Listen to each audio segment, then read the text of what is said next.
Do you want to find out how to take your best clients and multiply them? We've got key value driver number 7 for your business today. Join us to find out what it is on this edition of the Inside BS Show. Hey now, I'm Nikki G. This is the Inside BS Show. I am here today with my partner, Dave Lorenzo, the godfather of growth. Dave, how are you? Hey, Nikki G. I am absolutely fantastic. It's so great to be with you. I feel fresh and invigorated and ready to go. So we're talking today about key value driver number 7. What is it, Nicola? What is key value driver number 7? Key value driver number 7 is sales and marketing systems and support. So let's dig in, Dave. We're still talking about driving business value for you entrepreneurs, and we are in part 7 of our 10-part series. So let's dig in today with point number 1, Dave. Tell us what it is. All right. So before we get to point number 1, I think what we need to do is describe this entire process to people, and then you and I can just have a conversation about it because that makes the most sense, and that's the way it makes the most sense to entrepreneurs. Here's how I want you to think about this. There are people walking around right now who are the perfect client for you. Your job is to find them, rope them, and pull them in, and then get them to buy stuff over and over and over again. That's what you got to do. So your sales and marketing systems should do just that. And if you have a way to document that you're doing that repeatedly for each product line in your business, you're going to be able to maximize your business value. So when it comes to sales and marketing, here's what the entire process looks like regardless of the business that you're in. The person that you think would be an ideal client or customer for you, that person, we're going to call them a suspect. Some people call them leads. I love to call them suspects because we suspect that they might be the ideal client or customer for us. Then they go from being a suspect to being a prospect. And that happens when they demonstrate interest in your product, in your service, or they demonstrate interest in you. And that process of demonstrating interest is conversion. You convert them. Think of it from a religious practice, right? You convert them from suspect into prospect, right? And then after they're a prospect, you nurture them, you nurture them, you nurture them. Think of them like a little squirrel. You're holding out a nut to try and get them to come closer to you and closer and closer. Finally, you drop the hammer on them and put them in a trap, right? That's when you convert them from prospect into client. And then once they're a client, you embrace them and you bring them close to you and you get them to purchase over and over and over again. You can tell I am incredibly passionate about this. So at each step in the process, suspect to prospect, prospect to client, client to repeat client, there are things that you do to bring these people along, and that whole thing is called the client life cycle. So if you have systems and processes in place for each of your products along the client life cycle, and you can demonstrate how those systems and processes are effective and they can be predictive of the revenue that you're going to realize, that is how you enhance the value of your business. I mean, we can pretty much just end the show right here. I can just drop the mic and walk away. But that's it in a nutshell. Having systems and processes all along the way, that is of incredible value to your business. Hey, Nikki G, did you know you can also get our show as an audio podcast? Of course I know you can get the show as an audio podcast. I'm on it. But does our audience? I don't know. So those of you who are watching on YouTube, you can find us wherever you get your podcasts. Just search up the Inside BS Show with the Godfather and Nikki G, and you'll find us right there. Click the follow button so that you never miss a show. Now, there's a couple of reasons why you're going to want to do that. Nikki G, tell them what the first reason is. You get to ask us questions. That is exclusive to our podcast listeners.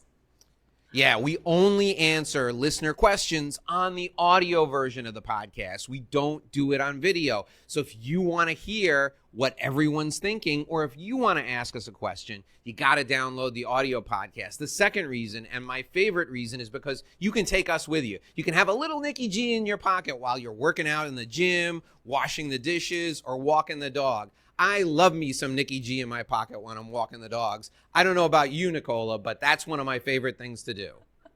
Absolutely. Take us with you. After you watch this episode here on YouTube, go to wherever you get your podcasts, click the follow button so we can go with you on your journey and you can ask us questions.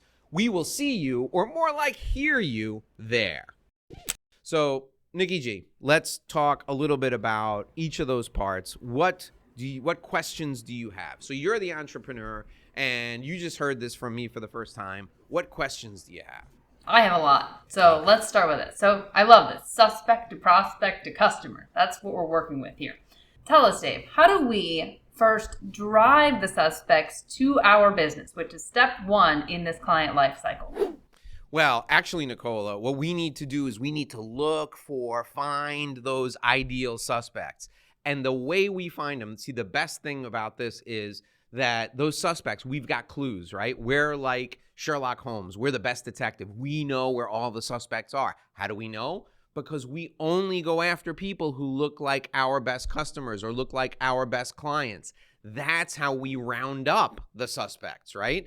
So if you're sitting in the living room with the butler and Miss Mabel and a candlestick, you know one of them is a suspect and one of them isn't. And the reason you know is because one of them looks just like your best client.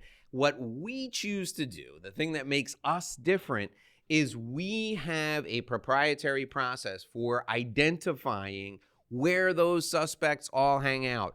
We ask a series of questions, we do a deep dive into your business, and we can uncover the people who are the ideal suspects for you. We can probably do it better than you can because you're too close to your business. Sometimes when you're so close to your business, you can't figure out which end is up. You go after everybody, and that is not the most efficient or most effective way. So the first step, Nicola, is identifying who those ideal suspects are and then rounding them up in mass, which we are really good at doing. Once we've got them all rounded up, we've got them all corralled in one place, we know where they all are, then we can start the process of converting them from suspects into prospects. Does that make sense? Okay, it does. So now we've identified the potential pool of the suspects that we need to bring in the door. We have a system that we put in place that is proprietary, so no one else, especially our competitors, can go and immediately replicate that. So we're not going to share that with anyone. We're going to make sure that stays protected and inside our company and with only those who really need to know it. So how do we move into the next phase? What do we do with this? We know where they are, but how do we go get them and drive them to us? So that evangelistic conversion process from suspects to prospects occurs when the suspects raise their hand and say, I'm interested in what you have to offer. I want to hear more about it. Or I like what I'm hearing about your product. Tell me more. So that conversion process can take place in a number of different ways, and it is dependent upon what business you're in. I'll give you a few examples. So in professional services, like in our business, for example, we have the enterprise value roadmap that we offer to people all the time. So we go out and talk to CEOs. I do seminars for CEOs all the time. And at the end of the seminar for CEOs, I offer them the enterprise value roadmap, and I hold it up and they all look at it and I say, if you want this, raise your hand or send me an email. They send me an email, and once we get that email, boom, that person is converted from suspect to prospect. I'm in a room full of CEOs. There's 8 of them. 3 of them are interested in the enterprise value roadmap. The other 5 aren't. Why am I going to waste my time pitching to the other 5? They didn't want the roadmap. They're not interested in improving their enterprise value. The 3 that are interested, they've moved from suspect to prospect. Those other 5, do we give up on them? No, but we got to hit them with a different offer at a later time. The people who take us up on that offer move from suspect to prospect. That's the conversion process. Okay, and so let me give a few more examples for our audience out there. So you used, that was great, a downloadable report. So something that's adding value to people. They are looking out for it, asking for it, so we know they are interested. For you out there, it might be, advertisements you've put out and someone asks for additional information. Or maybe you have a website form. Someone has filled out the form. Or perhaps you sent out a newsletter and someone has responded to the newsletter, or somebody has subscribed. So now we know they have some level of interest. So that's really what we're looking for, I think, is the trigger here. Some level of interest that lets us know they're further along. Those are going to be the likely individuals or companies that we're able to start converting into prospects. The other ones, they're still there. They just need a little bit more work. Think of it this way. You're walking down the aisle in Costco and you smell something really good. And then there's that knucklehead cooking the Swedish meatballs, or at IKEA, the person's cooking the Swedish meatballs at IKEA, and they're giving out free samples, right? You take the free sample and the person who's cooking them goes, "Did you like it?" And they say yes. And they immediately hand you the box so you can put it in your cart. You converted right then and there. You converted from suspect to prospect. And if you take that box, guess what? You're going to convert from prospect to customer because you're going to pay for that box of meatballs. And that whole process happened in the span of a minute. That's a great example of suspect to prospect to client conversion, suspect to prospect to customer conversion. That conversion process from prospect to customer only comes when they spend money. I don't care how much money, but when they spend money on your product or your service or a product or a service, they convert from prospect to client or from prospect to customer. Make sense? Makes sense. So now, how do we get them to keep buying the meatballs? Well, here's the thing. Sometimes we want them to keep buying the meatballs. Of course, they're going to keep buying the meatballs because they like them. But we also want them to learn that we have spaghetti that goes with the meatballs. We want them to learn that we have buttered noodles, which go really well with the meatballs. And we want them to learn that sometimes when you don't feel like meatballs, maybe you want cheese and crackers instead of the meatballs on that occasion. Or maybe you want pigs in a blanket instead of the meatballs on that occasion, because you can't eat meatballs every day. So on Wednesdays, you have pigs in a blanket instead of meatballs. I mean, you can do a whole host of things, because what happens at each step in the process is a little bit more trust is invested, right? So to go from suspect to prospect, there has to be authority, believability, and credibility. So there's a little bit of trust that's invested there. And then once they become a prospect, they're learning a little bit more. They start to invest their confidence in you that you can deliver what you say you're going to deliver. And when they're fully invested with their confidence, that's when they convert from prospect to client. So that trust level increases gradually. Now, if you want them to keep buying from you, you want them to buy new things, they have to invest more trust. You want them to buy the same of the old thing, they don't really have to invest more trust. You just have to make it friction free for them to do it. Think about it this way. If you want them to keep buying the Swedish meatballs, all you got to do is make sure the Swedish meatballs show up on the night when their family expects the Swedish meatballs. So you can get them into a subscription service. That's why Omaha Steaks, or if you want to go high end, Allen Brothers Steaks, works so well, because they know people who like meat. They have a sample of the meat. They give them the feedback that they love the meat, and then the meat just shows up at their doorstep every month like clockwork. So everybody knows, hey, tonight's the meat night. We got the steaks from Omaha Steaks.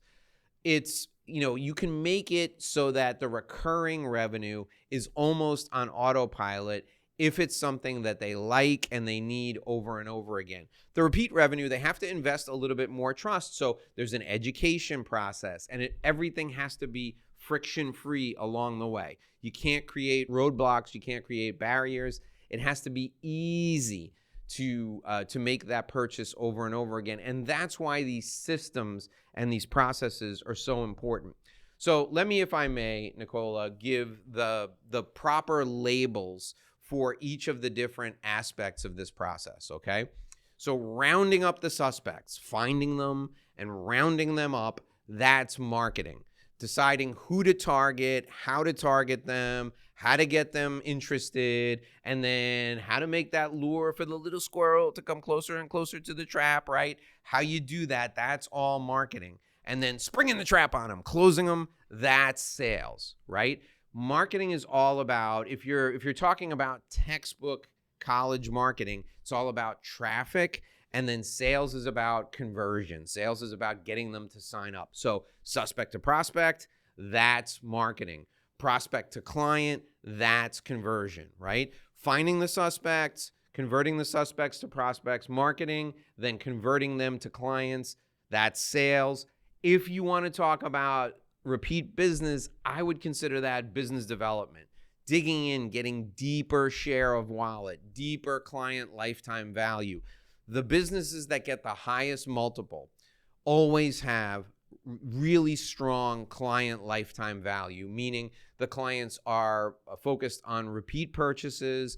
the clients are focused on recurring purchases, and the clients recommend the products and services to others. Repeat, recurring, and passive revenue, just like we talked about. Oh my gosh, it seems like years ago, way back in show number 1. What do you think? So Dave, you have now fully described the system part of what our today's topic is, but what about support? Yeah, I'm glad you asked about that, Nicola. Thank you for that. The support part of this is how you get the people in the place to make this stuff happen, right? How you put the right people in the right place at the right time to make this stuff happen. And there's 3 components of this. There's onboarding, there's training, and there's ongoing mentorship. And that really comes from all of the aspects we've talked about, having them well documented, but having somebody that can lead this process for you. So when people are valuing your business, or when people are doing their due diligence on your business to determine how much it's worth, they want to make sure that they can predict what that revenue is going to be, but even more importantly, what they're going to be able to take to the bottom line. So how effectively and how efficiently do you attract these new clients and customers? How effectively and efficiently do you bring them on board? And how deep are those relationships? Those are all things people are going to look at. And that's driven by people in your organization. So what people who are doing due diligence, or folks like you and I who are helping people enhance the value of their business, are going to look at is, what's the sales management process like? And does it enable all of these things across the customer lifecycle to happen in a friction-free way? What is the recruiting? What is the onboarding? What is the training? And then what is the ongoing mentorship like? And does that make these things easy? And does it make them happen quickly? And then after we look at that, we're going to look at the management process. Is it easy for the managers to deliver this information, this training to people? Is the training really well documented? Is there a process in place that makes sure we're getting the best people to remove the barriers, to create this friction-free process? So that entire system and support is run by people, and the people are the support part of the system. So the managers are critical, and the people on the front lines are equally critical. Do you have a process in place to not only identify the client side, but also identify the side of the business where you're attracting new people, you're bringing them on board, you're training them, and then you're mentoring them once they're out in the field, making it happen every day? This is one of the most under-examined aspects of a business, and I'll tell you that there are a lot of places that have a great client life cycle. There are a lot of places that have really great systems that bring people in the door and get them through to the place where they're clients. And then everything breaks down because the support on the back end, the management team, and the processes in the business development function are not as well cared for as the systems to bring them on board in the first place. So that's how we dig deep, deep, deep into this process and make it happen. And that's where systems and support come together. How'd I do? You did great. So having the right support is also going to be a critical piece of this, because it's not just about bringing them in the door. You don't want to end up with a circumstance where you have to just keep bringing in new customers and they keep leaving. So that's why that support part is so critical. And that comes down to personnel and making sure that they're doing an excellent job in making sure you're retaining those customers. You're not working as hard for that business to keep coming to the company.